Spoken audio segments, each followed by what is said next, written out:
जिस प्रकार देव प्रबोधिनी एकादशी का व्रत रखना पुण्यदायी माना जाता है, उसी प्रकार से व्रत खोलना यानी कि व्रत का पारण करना भी बहुत ही महत्वपूर्ण होता है।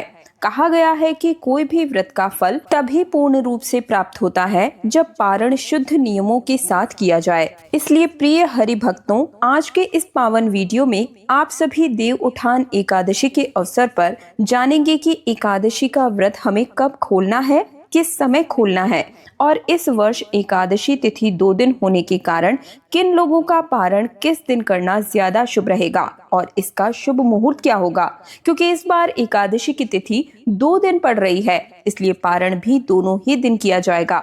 जब एकादशी तिथि 2 दिन रहती है तब जो भी भक्त नियम से नित्य एकादशी रखते हैं वे पहले दिन एकादशी का उपवास कर लेते हैं, और जो लोग केवल इस विशेष एकादशी पर ही व्रत रखते हैं या जो भी वैष्णव संप्रदाय के लोग हैं जिन्होंने दीक्षा ग्रहण कर रखी है, वे दूजी एकादशी यानी कि जिसमें एकादशी और द्वादशी दोनों तिथियों का संयोग होता है उस दिन व्रत करते हैं। इसलिए पारण का समय भी इस बात पर निर्भर करता है कि आपने व्रत किस दिन रखा है, और अगर आपने एकादशी के व्रत में साथ ही साथ कोई अगले दिन दूसरा व्रत रखना है तब ऐसे में आप व्रत का पारण कैसे करेंगे, ये भी आज की इस वीडियो में आप सभी जानेंगे। और ये भी जानेंगे कि इस बार एकादशी का भगवान विष्णु का विशेष भोग क्या रहेगा, मंत्र क्या रहेगा।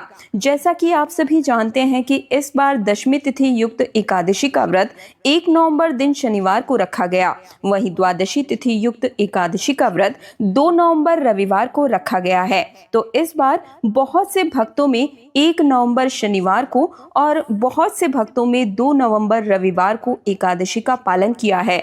द्वादशी तिथि 2 नवंबर रविवार को सुबह 7:32 से प्रारंभ होकर 3 नवंबर सोमवार को सुबह 5:07 पर समाप्त हो रही है। 2 नवंबर रविवार को सुबह 7:32 से ही हरिवासर का समय भी शुरू हो रहा है। तो ऐसे में जिन्होंने भी शनिवार को व्रत रखा है उन्हें रविवार को सुबह से लेकर दोपहर तक व्रत खोलने का कोई भी मुहूर्त प्राप्त नहीं हो रहा है।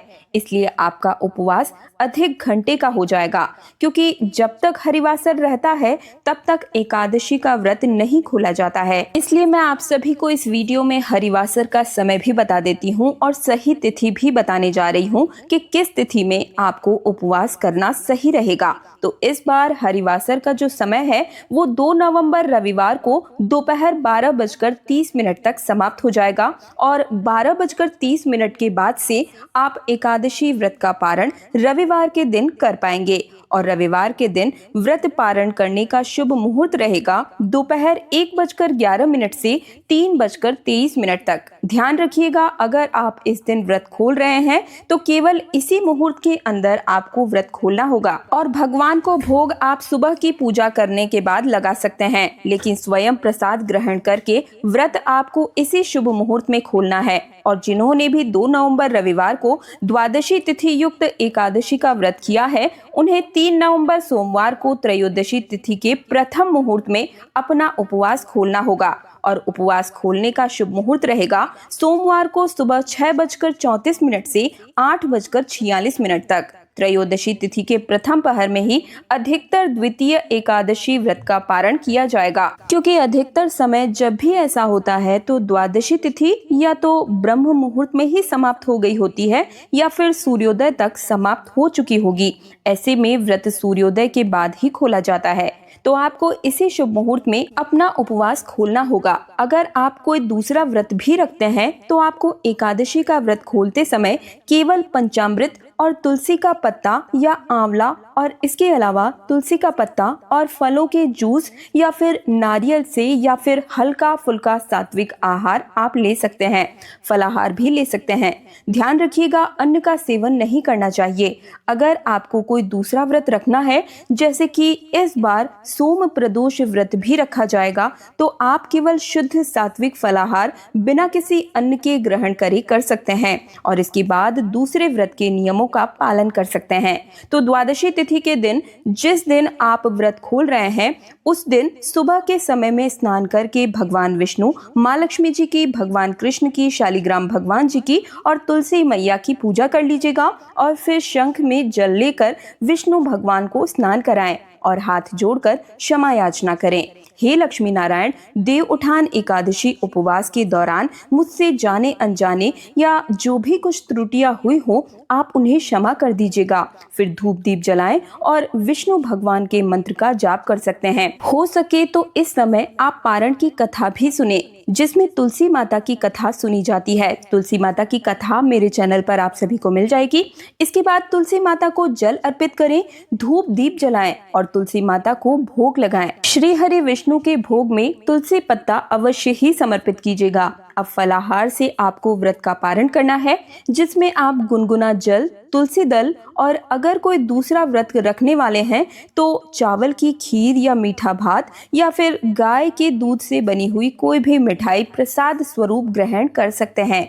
ये चीज का भोग पहले आपको भगवान को समर्पित करना होता है और फिर इसी दिन किसी योग्य व्यक्ति को दान में देने के लिए आप दक्षिणा, वस्त्र या कुछ भी दान कर सकते हैं, जिसमें अगर हो सके तो कोई पीले रंग की वस्तु जरूर ही शामिल कीजिएगा, जैसे कि पीले चने की दाल या फिर हल्दी, या इसके अलावा पीले वस्त्र भी आप दान कर सकते हैं। साथ ही में सफेद तिलों का दान भी इस दिन करना बेहद शुभ माना जाता है। और इस बार की एकादशी का भगवान विष्णु का विशेष भोग है आटे की पूड़ियाँ। आटे की पूड़ियाँ चाहे मीठी या फिर सादा पूड़ियाँ भगवान को तुलसी का पत्ता रख कर अर्पित करें। और अगर आपको कोई दूसरा उपवास न रखना हो तो स्वयं भी इस प्रसाद को जरूर ही ग्रहण कीजिएगा और आप चाहें तो इसी प्रसाद से अपने उपवास को भी खोल सकते हैं। द्वादशी तिथि के दिन जब आप व्रत का पारण कर रहे हो तब तुलसी के पौधे में सुबह और शाम दीपक जलाना चाहिए और तुलसी माता की परिक्रमा करके अपनी मनोकामना पूर्ति के लिए प्रार्थना करनी चाहिए। और व्रत पारण करने के साथ साथ आपको सबसे अंत में सच्चे मन से क्षमा याचना इस प्रकार करनी चाहिए। हे लक्ष्मी नारायण, हे शालिग्राम भगवान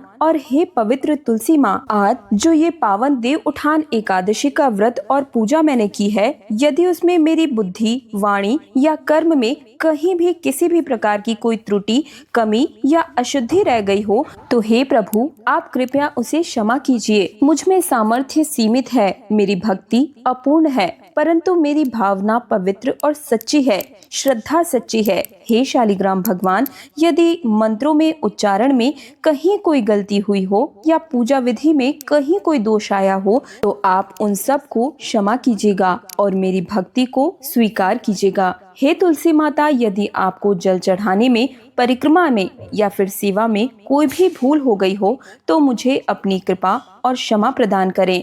हे विष्णु भगवान, मेरे सभी दोषों को, पापों को, दुखों को नष्ट कीजिए। मेरे भीतर की अज्ञानता, अहंकार, भ्रम और मोह को दूर कीजिए।